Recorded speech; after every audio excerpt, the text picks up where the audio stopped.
G, you're back. You made it. You came in crazy late last night. Then you just got out of the water. Yeah. So are you feeling refreshed back in Nosara and the water's warm? Yeah, man. I'm really happy to be down. My family's down. We have another couple and their kids with us. And we all came down from Cape Cod where it's going to be 16 degrees tonight. So we're happy to, just thrilled to be down here for the 5th annual Acoustic Roots Jam here in Plagiones, Nosara.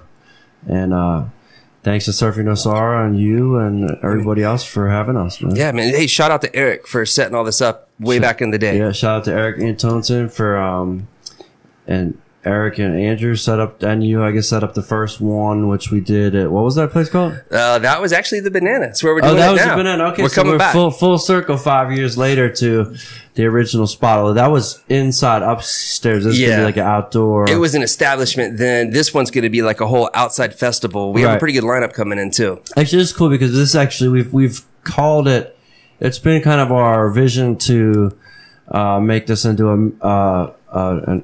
mini festival. In the past couple years, we've had a 3-band bill or a 2-band bill, and this one we have 5 bands.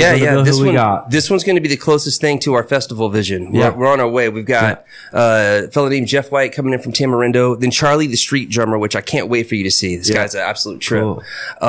Nick and John from here, they jam real good, and then Ojo de Bui, which is a popular band here in Costa Rica. They're coming out as well. Cool. Then you, and then the second half of your jam session, some of your friends from the Palata Dogs are going to come on up. Right on. Cool. Yeah, so we're getting there. We always have good jams. I really love jamming with the fellas, the Palata Dogs.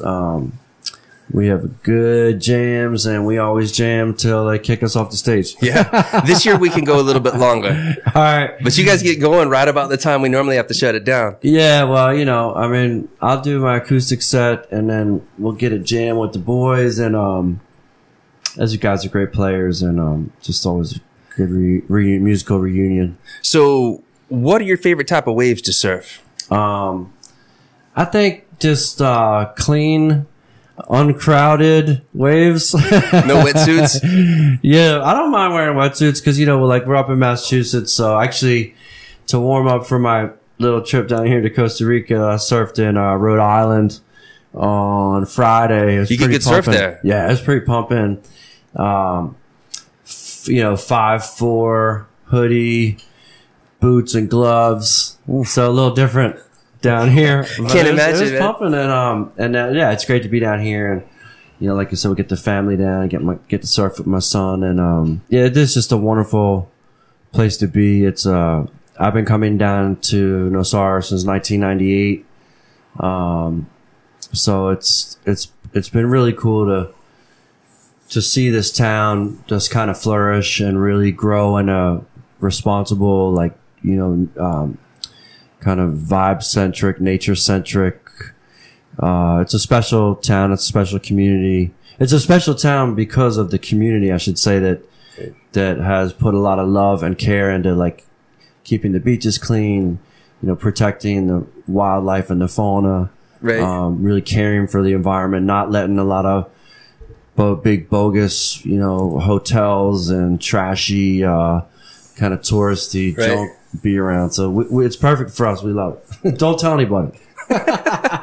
You just told everyone. Oh, shoot. The secret's out. People know about Nosara, but we don't have room for large scale development here. Great. At all. So we really don't even have franchises yet. Maybe we'll have some someday, but it's not mad about that either. Yeah. It's a unique spot. I'm glad we keep bringing you back. So you're off to Hawaii next? Well, if you didn't bring me back, I'd just be coming back. So, you can't get rid of me. Man, so tomorrow we're going to go surf a couple different breaks. What boards you riding these days?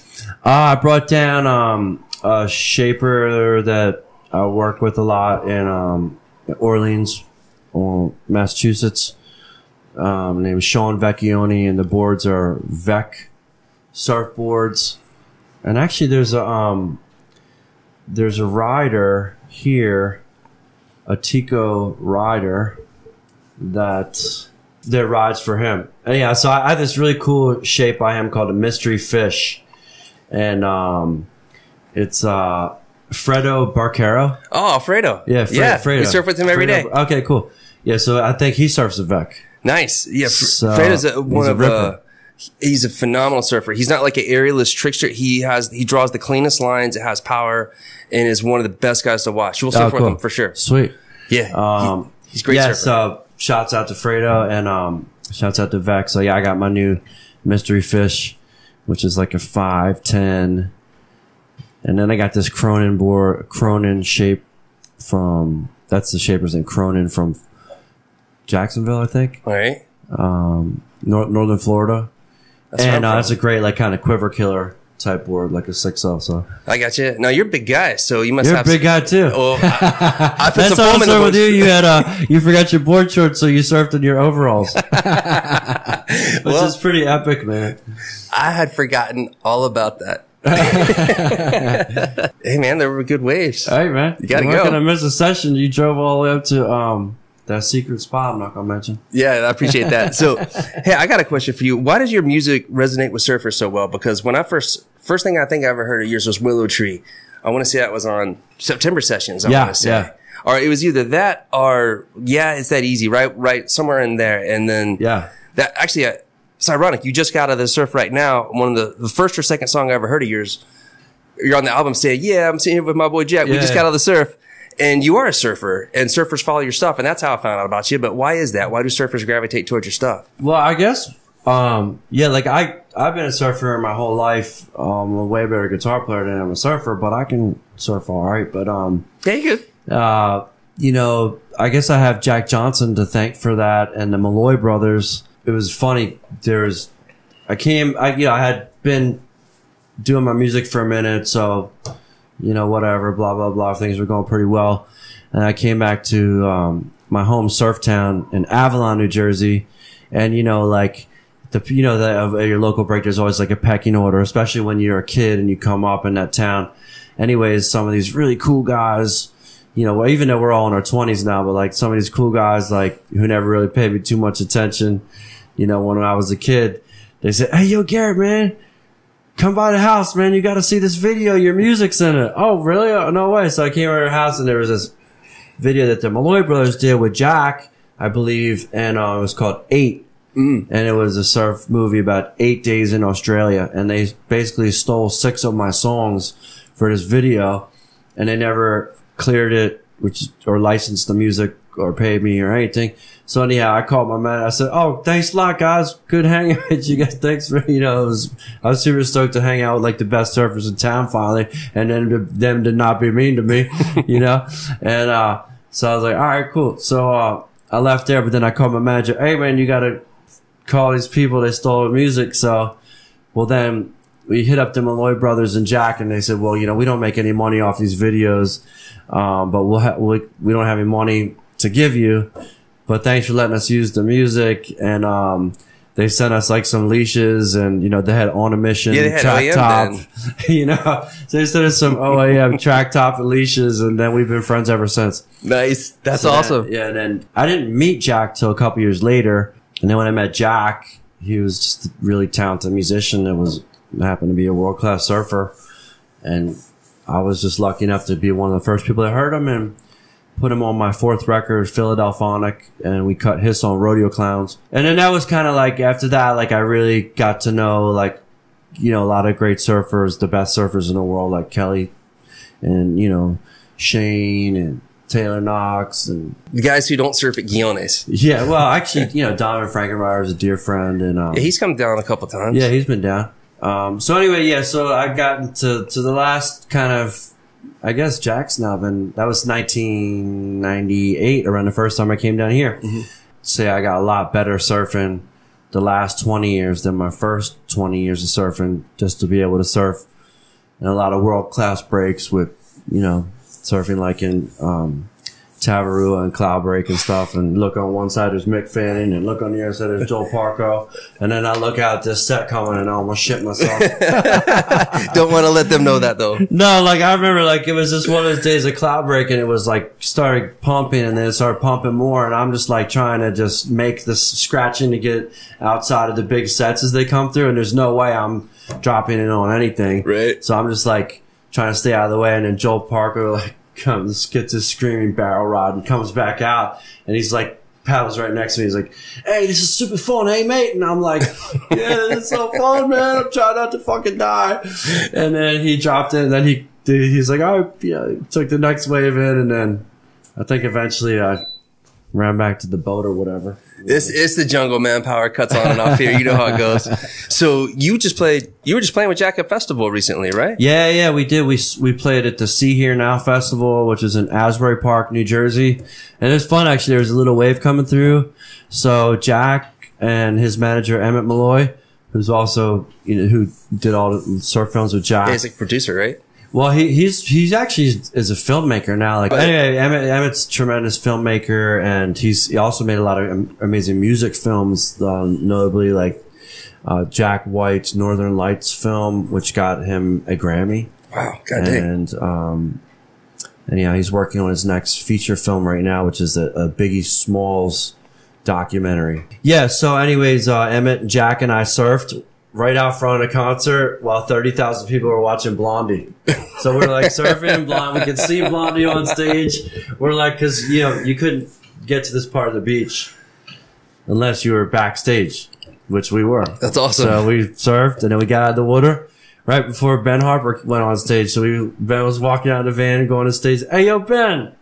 Hey, don't hug me, man. I'm wet, man." Have a great show. That sounds pretty freaking cool. Next is we go home for 2 days, and we go to Cancun, Mexico for another 5th annual festival called Closer to the Sun, which is Slightly Stupid's destination festival. So it's like a big kind of reggae-centric festival with Yellow Man, Stick Figure, Slightly Stupid, Michael Franti, G-Love Special Sauce. Yeah, a lot of great bands on this bill. So people ask a lot of times, you're still playing with the sauce? Yeah, this is our so last year's tour is the 25th anniversary of the band. This year's congratulations. Thank you. This year's tour is the 25th anniversary of our debut record, the self-titled G-Love and Special Sauce, which came out in the spring of 1994. It has a lot of our kind of most famous songs, and yeah, that record's really been the catalyst for, a continued long ride.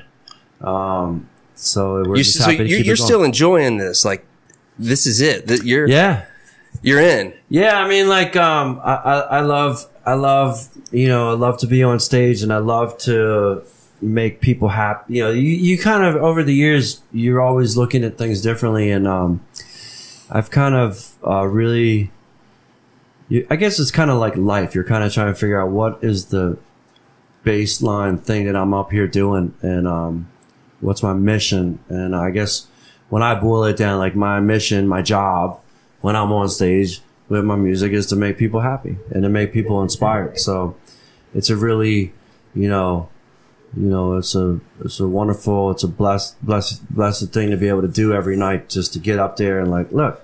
Well, make people happy. Listen, man, you definitely make people happy. That everywhere, and it's kind of surprising how many names you remember, and how many people you actually remember from year to year. With someone like yourself who meets people constantly, nonstop, is that something like you have to work for, or what's your does it name just come natural? No, like you mean just meeting people and knowing their names? I've seen you do it. We're just going around town. You're like, hey, you know people's names. Like, oh yeah, I make it a point. I think it's a really good character thing to work on, for everybody.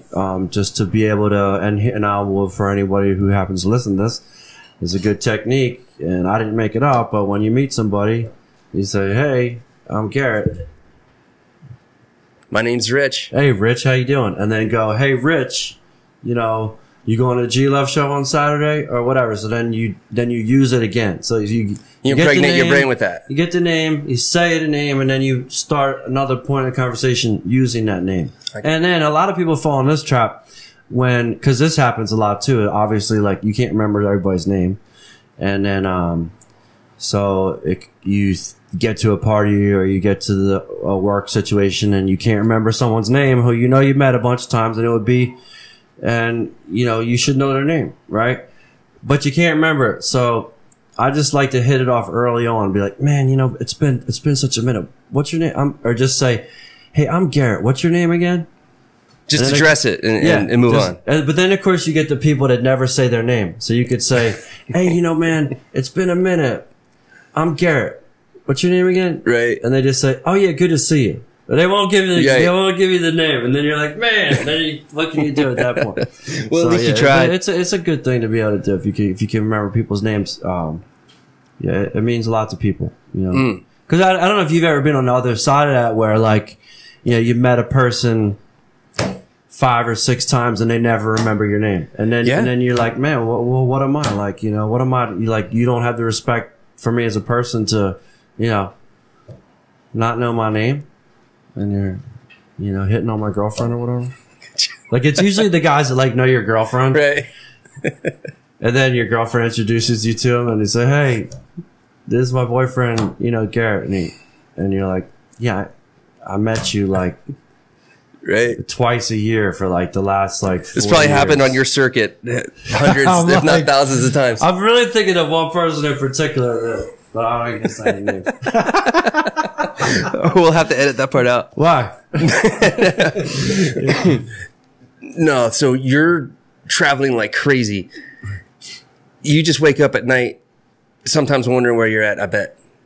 Yeah, it's funny, man. Like, I've had that. Maybe it's because I'm getting older. Like, you wake up and you have that moment where you're like, whoa, where the hell am I? You know, and it's a kind of weird feeling. Because you kind of like, yo, where am I now? Oh, I'm home. Okay, yeah. Okay, yeah. Okay, we're here in Costa Rica. Okay. The time zones mess with you a whole lot because you're going to Europe and Australia, everywhere? Yeah, actually, I would be honest, like, Japan's tough and Europe is tough. Always seems easier coming home. Maybe that's because when I'm coming home from touring in Europe or Japan, I'm coming home, not necessarily working. But yeah, jet lag is no joke. So, you know, the U.S. thing, like West Coast, East Coast thing, that doesn't really get me too much. You know, coming down here is just an hour, it's nothing. But like the bigger time zone, that does. And then the older I get, you know, like the more the jet lag seems to kind of get at me, and it is something to kind of manage to. Like, I like to go over, like, if time and budget permitting, you know, like go over, if I'm going to Europe or I'm going to Japan, go over a couple days early so I can, because my whole thing is like, you know, it's kind of like a racer, a basketball player, a pro surfer, or whatever. Like, you know, like, my thing is that when it comes for me to have my show time, you know, I got an hour and a half or 2 hours to really make sure that all my energy, you know, and my spirit is like, and my technical ability is ready to be the best it can for those 2 hours of the day. So on a show day, like, it's really like everything's leading up to those 2 hours on stage. And that usually involves like, you know, napping, meditating, getting some exercise, eating well, you know, just doing all these things. Grabbing a surf when you can. Actually, surfing, I always find that if you can surf on a show day, it's nice because it really like opens you up and loosens you up and stuff. Yeah, that makes sense. Yeah. Do you ever, like, in the songs, can you stay in it? Like, can you stay in the moment and can you feel it? Because when you're playing, it seems like you're there. Like, it seems. Yeah. Are you somewhere else in your mind, just mechanically doing this thing? Well, I mean, you know, you want to be completely present, right, and wrapped up in every possible way in the song that you're singing, and the energy and emotion you're trying to pour out of it. You know, pour out of yourself. So that's something that obviously, if you're completely engaged, it's going to be a lot more powerful to the listener and to yourself than if your mind is off in La La Land. But, you know, like, at the same time, like, there is something to be said for, like, you have these moments where you're not, where it is kind of automatic and you almost, like, it's almost like you blank out sometimes and then the song's over. So, especially, like, a song that, you know, a song that you've known for a long time, it is kind of automatic. But that's part of the challenge, too. Even a song you've known a long time, like, when you're approaching it every time to make it fresh and, like, every time to, like, you know, to remember the emotion that you had that inspired that song. That's what you're trying to, or a new emotion that an old song can spark. So trying to relate to it as the person you are. Because, you know, I have songs that I've been singing. My first songs I wrote when I was 15. I still sing them. So, like, that's, you know, 30 years I've had some songs. Right. So, like, you something know, new can fill that emotional spot to get you into that moment. Yeah, yeah. That's interesting. Yeah. That's really cool, actually. Yeah. I mean, you have to. You have to, like, stay engaged. And certainly there's times when you know, if you know, whatever, say, bring back the jet lag, you got the flu, you know, your girlfriend broke up with you, your dog died, your mom's sick, you know, your pipes are freezing, whatever, like, you got to try and leave all this stuff behind or channel the energy and emotions that's giving you into the music. Sometimes you can be really pissed off and be angry about something and really bring a fiery performance out of it. You know, there's nothing wrong with that. You know, let it out, like whatever it is. Like sometimes you're super happy. Sometimes you're like, you're really feeling emotional about something. It's all the things of life, you know. And you try and put all the emotions of life into that hour and a half when you're on stage. I believe that, man. You get more noise out of a guitar than anyone I've ever seen. I was banging it, man. I'm sure you've heard that a couple million times, but it's absolutely amazing from a normal player that might even be kind of decent. Have you always been like that? Or yeah, like, I think it's because, like, when I really started getting into my music, I stumbled upon this guy, John Hammond, and John's, legendary blues man, and he made his first record when he was 20 in 1962. Mm-hmm. And his story is unbelievable. But anyways, if you ever get a chance to see him play, John's just a wonderful performer, powerful performer, solo performer, and he plays the dobro on the guitar, and he plays the harmonica on the holder, and he stomps his foot, and it's like a tornado. It's like a human hurricane with one man and a guitar. And that was, even though I got my band and that's a big part of what I do, I've always, really, my mission from the beginning was like to kind of be like a solo acoustic performer. That's one man and a guitar thing always really, to me, was the most profound kind of performance. And you see it on early Bob Dylan records and John Hammond records, Robert Johnson, and a lot of blues people, Lightning Hopkins, John Lee Hooker, everybody. And that to me was kind of like what I was really inspired by. So to be able to, like, so then take that back to, like, well, a lot of people when they're playing, it's like a singer-songwriter thing, and they're, you know, flat picking and just kind of strumming, which is great, which is fine. I'm not saying anything wrong with that. That's certainly like a very, you know, style that most people are familiar with. So my style is like more rooted in the blues, where you're like doing a lot of different things at once. Instead of just a strum, you're doing like a bass, a lot of thumb pick, and then you're doing more melodic stuff with your fingers, and you're really driving rhythm with licks, with lead licks mixed in with the rhythm. Because it's just one man, you're being the whole band. So it's more of a demanding kind of attack of the guitar. It's more of a you know, fully engrossed, like, it's just, and also as a guitar player, like, there's a lot more room to grow with it. Like, there's, you know, it's just endless possibilities. Like, anybody can strum a G to a C to a D chord and make it a beautiful song. But can you do, like, play those same chords without playing those regular chords at all? Or like the regular open position chords, and throw a bunch of riffs in there and do something different with it. So I've always wanted to challenge myself to, like, do something different with it. So that's why I make so much noise. Yeah, that makes sense. Well, so let's transition over to the harmonica for just a second, because everyone knows you play the guitar well, and the way you just described that sums it up very well, because you, and the guitar, you will take something that maybe is a 3-chord song and do a million things along the way and add the percussive stuff and get the alternating bass lines with your thumb and the melodies going with your fingers. But you're also stomping your feet like crazy. And then on the harmonica, you have become a freaking beast. Thanks, man. I don't know. I mean, I didn't even realize it because I first heard you in the early 90s on those surf movies, and or mid to late 90s, really. And then I didn't even pay attention as much to the harmonica, but over the past couple of years, like, God dang, dude. Well, that's because I suck at guitar so much. So I gotta be good at guitar. I gotta be really good at harmonica. No, but like, harmonica is a really, it's your breathing, right? It's your breath, right?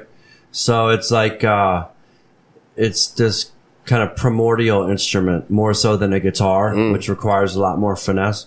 I mean, it's just like anything else. Like you can, clap your hands and be an expert hand clapper. And if you don't know what an expert hand clapper is, look on YouTube. I don't even know if it exists, but if it is, maybe you can do that next. Like the hand job, but it's just like anything. Like it's the harmonica happens to be the most kind of user-friendly instrument, I think. It's very easy to pick up and make it sound good. Obviously you give a harmonica to a 1-year-old and they can make it a sound out of it, where they can't really do that on the guitar. So it's like, but of course it's like anything else. You can take this little instrument all the way to the moon, and there's no ending of the virtuosity that some people are able to achieve on it. So who do you look up to harmonica wise? Like John Hammond, and Bob Dylan were my first, and also Neil Young I have to put in there too. It's probably Bob Dylan and Neil Young were probably the first harmonica players that I really heard on the record. And then I found John Hammond. Then that led me back to the blues, and then, Little Walter, Sonny Boy Williamson, Slim Harpo, Jimmy Reed, who also plays in a harmonica holder. Seems like these guys are starting to come out in your more recent albums, because you don't write standard radio boring pop songs. Like you write something that has a little bit of substance to it, but it's not like radio pop friendly. I don't mean that. That's actually. I've been trying to do it. No, don't do it. Don't do it. That's what makes you work. But you take big chances. So you'll have an album that'll come out this way. Are you doing with the sauce? And then you had like the one, I think the Avett Brothers came in. Yeah. And then you go into a whole nother blues round. Like you take some chances from albums, and that's hard to do as a musician. You've been doing this a long time, but a lot of people come up with the standard sound and they just stick with that. You're not doing that. How do you pull that off? Well, I mean, I think that's part of, another one of my core philosophies, beliefs is that, and advice I give to any other musician, and it can travel over a lot of different kind of career paths, or creative directions, but that is to be original. So, I don't know why, but like I've always had that notion since I was like, 15, like if I saw someone else doing this, like I was really into Bob Dylan. And I was writing a lot of, Dylan-esque songs when I was 15 and 16 years old. And then I went to the open mic night and I said, oh, well, a lot of people are, and I get out and see other people. Oh, a lot of people are inspired by Bob Dylan. Well, I got to find something else. Like, so, and then that led me to like finding the blues and then really trying to be like John Hammond. And when I say like really obsessing over it, it's like I want to be Bob Dylan. I want to be John Hammond. I want to dress like I stare at records. I see them perform and try to make the same facial expressions, try to mimic exactly what they're doing, and always was writing songs out of the stuff that I learned. So I was always had my own thing going with it. But same thing. Started playing like John Hammond and went to the blues open mic. Oh, well, there was another kid in Philly who was also like a huge John Hammond fan. He was better than me. So now, then I kept pushing it, and then with my writing, and then eventually like, I found a way to, what just happened, hip hop incorporated with my blues. At that moment, it was like a light went off and it was like, oh, now I got it. Because I knew, like, I was sitting on a street corner in 1992 in Philadelphia, 2nd and Lombard. And at the end of my session, I started rapping his lyrics for Eric B. and Rakim, this paid in full rap over my blues riff. And now I said, oh, man, well, I know there's no white dude playing guitar, playing a dobro on the street right now, playing some blues and rapping over it. I know there's no one. Right. And I was wrong, because when a couple years later went to try and get a record deal after we had the band together, like the producer went out to shop us to Columbia Records in LA or whatever. So comes back from LA. Well, Dave, how did Dave Johnson was his name. Dave, how did the meetings go? Well, I went to Columbia. Well, how'd it go? Well, not so good. Well, why not? Well, there's another white kid out there that's playing guitar and rapping. What? Well, what? Yeah, they chose him, man. They chose him, G. Well, who was it? Beck. Oh. So then, like, that first year, Beck's record came Is that when out. Loser dropped? Yeah, Loser dropped the same year that, like, you know, our record with Cold Beverage Baby got Is that 95? 94. 94? And so there was immediately, like, a lot of articles comparing, like, Beck and us. And of course, he ended up having a hugely successful commercial career. We've had a hugely successful career too, but it's just been a lot more grassroots. Right. But yours seems like you're actually in front of your fans. You're out touring. Well, no, he tours. He just tours. He could tour less because he's playing for like 30,000 people. I'm playing for like, you know, 1,000 people. So I got to play a lot more shows. Well, we appreciate it, man, because you touch more of us when we get a chance to see you. No, success is a funny thing. Like, you know, I've been reading this blog, the Seth Godin blog, and he had an interesting thing the other day. It was like, you know, you should be it pays to be highly specialized, like in whatever you do. Like if you're good, and a lot of kids have this when they're young, you know, when they're young. Like how old's your boy? I was 11, daughter 14. So like Elijah, right? Mm-hmm. So let's say Elijah's like 11 and he's really good at, you know, what's he really good at? What is he really? He likes martial arts. Okay, so say, and surfing. So if he had a real passion for martial arts, then, and he developed a talent at it, maybe that's his path in life. The point is that we discover like these potential paths of life early in our life, and then it's only like as we grow up that people say, well, you can't do that. You have to go, you can't make money doing that. You have to do this. Do you want to do that? Because if you have a dojo, you know, you're not going to be able to take a European vacation. You know, you're not going to make any money off that. You know, so a lot of people over time, they change what they do and they go into more regular avenues in life. So I'd say most people. Yeah, most people. So if you could find something at a young age that you can highly specialize in and really dedicate yourself to developing that, and that's the other part, if you can find that work ethic. But our career has been really interesting because, you know, like, hey man, I think you should pause for a moment on that work ethic, because you have a massive work ethic, and I'm trying to go drink some beer right now. You're making me work. Hey man, we got to get people out to your show. I hope people come out to it, because it always goes out well. We're just out in the middle of nowhere. Yeah. You know what I mean? No, I'm just teasing, but yeah, no, we work hard, but like we've had a great career, and it's fun because the level that we're at, it really is interactive with like our fan base. And I've gotten to see, you know, not just the big cities all around the world. I've gotten to see like every little town, like in the US. Like I've gotten to tour, like name a city in fucking Iowa. I played it. Name one. In Des Moines, yes, I saw Mason Jennings, and you had just went through there not too far. Okay. What else? Man, Tallahassee, yeah, Florida. Of course, yeah. All right. So actually, Kelly Slater came backstage at the Tallahassee show back in the late 90s. Yeah. Man, he comes down, surfs down in the central area. I think he's looking for a little bit heavier waves. I don't think we can get him up here. It's too soft. But yeah, like, you know, it's cool. We play a lot of small towns, including this one, where we'll be on Saturday. At least we have waves, man. I'm happy, man. Like, everything is great, man. And I love my life, and I'm just, you know, like, happy to be playing music. And I guess the last thing I'll say is I'm working on a new record right now, which I'll finish up before the new year, knock on wood, with Kebmo, the blues legend. Mo and I got signed in 1993 to OK Epic Records. He was my age then. He was 46. Now he's 68, going on 69. And I'm 46. I was 20. And now he's producing my record, and I'm really getting a lesson in the blues. So I'm really excited about this new record. I'll be playing some of the new songs at the show on Saturday. That's cool. So it's kind of like your kid again. You got this guy producing your record? Yeah. It came full circle. Yeah, it's pretty cool. Man, what a trip. If you had to let's say you had to move to Costa Rica and you only got to listen to one of your records, which one would you choose? Oh, man, I'd choose my newest one I'm working on. It'll be interesting how you feel in 3 or 4 or 5 years. No, I think that, you know, like, well, yeah, I guess it is always interesting. You always have to love whatever you're doing with the utmost passion. But, like, and be fully engaged and believe truly that it's going to be a hit for yourself and everybody else. And that's the way I approach it. And because that's how good it makes me feel.